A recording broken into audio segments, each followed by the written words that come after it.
안녕하십니까. 페이지원 캡처원 프로 마스터 사진가 김찬혜입니다. 이번 시간에는 최신 버전의 캡처원에서 지원하는 에이조 CG급 디스플레이의 하드웨어 캘리브레이션 라운드 트립에 대해 알아보도록 하겠습니다.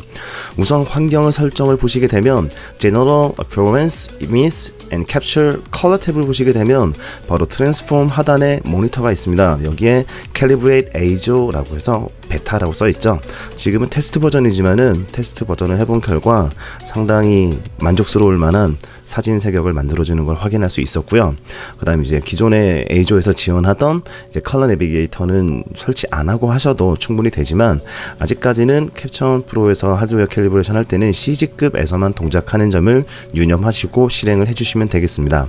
바로 이 하단부에 보시게 되면 이제 마지막 캘리브레이션을 한 날짜가 바로 나오게 되고요. 여기 디폴트를 누르게 되면 해당 설정이 모두 리셋이 된다라는 점을 유념하시면 되겠고, 렌더링 인텐트는 제가 지난 시간에 설명드렸듯이 Perceptual, Relative, Absolute 중에 Relative에 놔두시고 캘리브레이션을 진행하시면 되겠습니다. 우선 이 버튼을 누르시게 되면 가장 첫 번째로 나오게 되는 화면이 스윙함이 왼쪽에서 올라가는 게 아니라 먼저 여러분이 캘리브레이션을 할 항목이 보이게 됩니다. 여기를 잘 뜻을 보게 되면 ICC 프로파일을 컴퓨터에 집어넣는데 지금 어떤 모니터를 하는 거죠? 지금 에이조 CG 277 디스플레이를 가지고 이제 캘리브레이션 한다는데 여기에 세팅 값이 있습니다. 즉 타겟 값이죠. Y 포인트는 5003, 즉 이제 D50 조명이라고 볼 수 있겠고요. 근데 50이나 뭐 5003이나 거의 비슷비슷하지만 이렇게 써놓은 이유는 페이전이 좀 더 잘 알고 있을 것 같습니다. 그 다음 루미넌스는 120 정도라고 해서 이제 ISO 3664 기준에는 맞춰서 들어가는데, 이게 만약에 120이 아니라 여러분이 80이나 90에 놓치게 되면 좀 특수 목적이라고 볼 수 있겠는데 120 정도를 놓고 일단 사진 찍을 때는 봐야만 조금 더 여러분 디스플레이의 RGB가 조금 정확하게 볼 수 있다라고 할 수 있습니다. 물론 작업하시는 공간이 조금 밝으신 공간이면 지금 이 에이조 모니터 캘리브레이션을 하시게 됐을 때는 더 어둡게 보일 수 있는 점을 알고 계셨으면 좋겠고요. 웬만한 사진 작업은 아시다시피 적정한 어두움을 유지하고 있는 상태가 훨씬 더 좋다라고 할 수 있겠습니다. 물론 너무 어두운 곳에서 하게 되면 여러분의 눈 시력이 상당히 안 좋아질 수 있기 때문에 그 점도 역시 똑같이 유의해 주시면 되겠습니다. 적정한 밝기를 하시고, 대부분 디퓨저로 쓰는 이제 백라이트는 이제 여러분 뭐 책상 스탠드 조명이죠. 그런 것들은 대부분 모니터 뒤쪽에서 벽을 쏘는 앰비언스를 만들어 주시면 되니까 큰 문제는 없겠고, 자, 말이 길었습니다. 감마 값은 여기서 220으로 써 있지만 220 감마를 쓰는 뭐 회사는 없죠. 2.2입니다. 2.2를 놓게 되면 2.2 감마 120 칸델라 5000도 즉 D50, D50 조명이면 일단 ISO 3664 기준에는 충분히 부합을 하기 때문에 이제부터 궁금한 건 얼만큼의 색 개멋, 이제 컬러 영역이죠. 색 영역을 얼만큼 잡아주어서 어떻게 디스플레이에 제가 찍은 사진들을 모니터할 수 있는지 그걸 보여드리도록 하겠습니다. 우선 여기서 예스 버튼을 누르면 약 5분에서 6분 정도 디스플레이 캘리브레이션이 진행이 될 거고요. 이런 과정에서는 에이조에서 제공하고 있는 컬러 내비게이터 소프트웨어를 쓰지 않아도 여러분 디스플레이를 캡처원 프로와 시스템 운영체제에서 확인하고 또 계속 꾸준히 쓸 수 있는 장점이 있겠습니다. 자, 이제 캘리브레이션이 마감이 되어 가고 있고요. 5초 후 정도면은 여러분 디스플레이 캘리브레이션이 시스템 차원의 저장이 이루어지게 됩니다. 그러면 지금 디스플레이에서는 무엇이 바뀌었는지 잘 모르겠는데요. 그럴 땐 디스플레이 CG277 앞에 있는 모드 버튼을 누르시면은 바로 이 색역을 바꿀 수 있습니다. 그래서 대부분 캘리브레이션을 안 하시고 아도비 RGB랑 sRGB를 쓰고 계시면 대부분 이 작업을 했을 때는 8번 CAL1에 들어가 있습니다. 그 점을 유의하시면 되겠고, 거기에서 이제 필요하실 때는 원하시는 색역을 뭐 모드 버튼을 이용해서 바꾸셔도 되겠지만 일단은 사진을 보기 좀 더 용이한 조건으로 만들어준다는 점만 알고 계시면 되겠습니다. 일단 캘리브레이션은 끝났고요. 끝나면 여기에 캘리브레이션 내역이 나오게 됩니다. 그러면 이 파일들이 어떻게 만들어지는지 봐야겠는데요. 지금 우선 이제 CTP죠. CTP 프로그램을 보게 되면 CTP 프로그램에서는 먼저 색역을 볼 수 있는데 지금은 이게 sRGB 녹색이 바로 sRGB 영역이고요. 그 다음 에이조가 해준 영역을 보면 훨씬 더 넓은 영역을 볼 수 있습니다. 이것에 대한 볼륨 크기를 보게 되면 이제 빨갛게 이제 색깔이 오색 형형하게 들어가 있는 것들은 지금 에이조에서 캡처원을 통해 캘리브레이션을 한 거고요. 그 다음에 위에 있는 이제 와이어프레임으로 되어 있는 것들은 sRGB인데요. 한번 이렇게 돌려보면 녹색 쪽에 있는 어두운 색들보다는 밝은 색인데 연녹색 쪽에 있는 것들을 이제 오히려 sRGB가 많이 표현할 수 있지만 A조에서는 그래도 거의 대부분의 볼륨을 모두 커버하고 있고, 또 이제 뭘 볼까요? 더 넓은 쪽에 녹색을 볼 수 있는 점, 또 붉은색 쪽을 볼 수 있는 점, 보라색 이제 보통 잘 표현이 안 되죠. 그 다음에 오히려 불필요한 어두운 이제 파랑색과 보라색, 즉 색수차가 발생할 수 있는 쏟아지는 그 색들은 일단 거의 컷오프가 되어서 캘리브레이션 된 데이터를 볼 수 있겠습니다.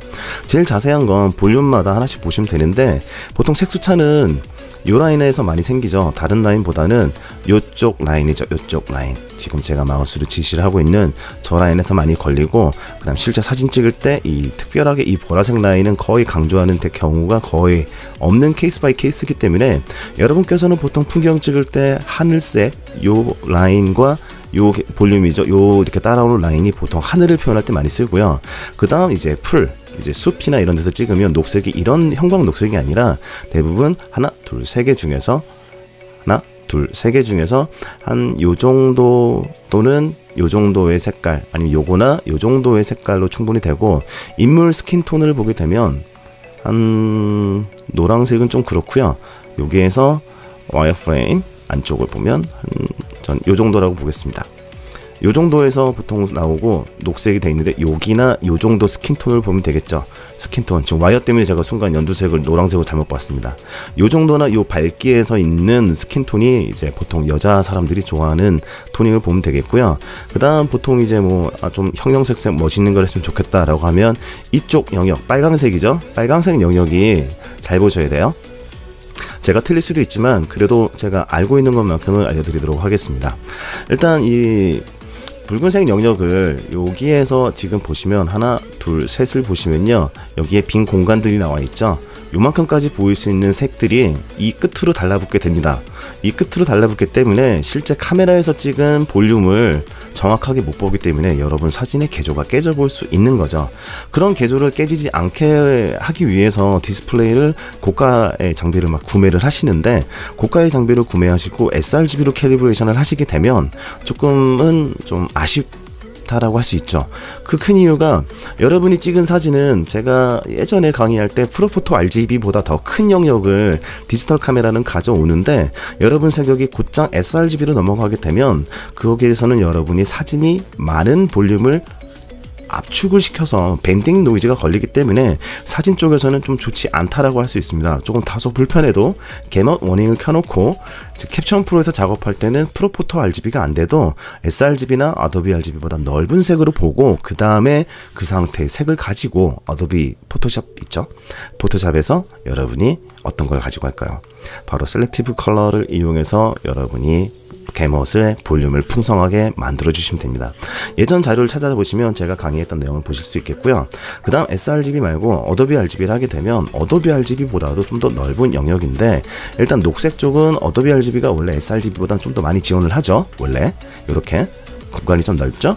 지원하고 있는데, 그래도 어도비 RGB보다 훨씬 더 넓은 공간을 지원할 수 있다는 게 되고요. 그 다음 요 부분이 상당히 예민한 건데, 요 부분 보라색 쪽을 보면 보라색 쪽에서 또 이제 전체적으로 sRGB보다는 조금 더 불필요한 영역을 많이 빼줬네요. 많이 빼줬기 때문에 여러분께서 나는 사진을 볼 때 뭔가 이상한 막 보라색이 모니터에서 돌아요 라는 그런 문제를 조금은 좀 해결할 수 있는 좋은 키포인트가 되지 않을까 싶습니다.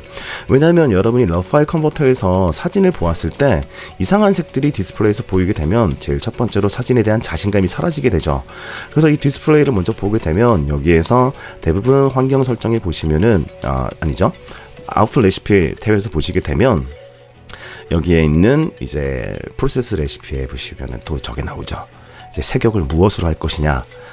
그럼 여기 색역이 지금 현재 프로세스 레시피에서 TIFF, 그 다음 색역은 sRGB 되어 있는데요. 이러면 여러분 디스플레이에서 보이는 게 sRGB로 보일 수도 있겠습니다. 그리고 아도비 RGB를 놔두게 되면은 아무런 문제는 없어요. 하지만 여러분이 이 상태에서 쇼 5를 놔두고 디스플레이 캘리브레이션을 가지고 넣어버리게 되면 이 상태에서는 여러분은 제대로 보일 수 있어도 다른 분은 여러분이 보는 만큼의 볼륨의 컬러가 보이지 않아요. 즉 컬러 볼륨이 보이지 않기 때문에 항상 여기 작업에서는 여러분 프로포토 RGB 놔둬도 되지만 대부분은 아도비 RGB 정도를 쓰시는 거에 훨씬 더 낫다라고 할 수 있겠습니다. 해놓고 나서 컨버팅 하기 전에 당연히 마음에 드는 설정으로 여러분이 작업을 해 놓으시고요.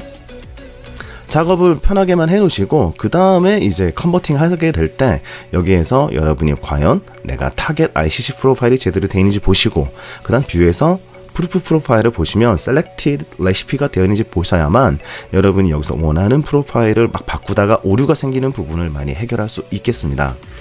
그래서 지금까지 알아본 수업은 조금 어렵다면 어려울 수 있지만은 막상 직접 해보시면은 아 캘리브레이션이 정말 간편하게 되어 있구나, 또 이제 부가적인 옵션을 많이 안 눌러도 바로 캡처원 즉 사진 작업에만 몰두할 수 있겠구나 라는 큰 베네핏을 가질 수 있다라고 할 수 있겠습니다. 그럼 다음 시간에 뵙도록 하겠습니다.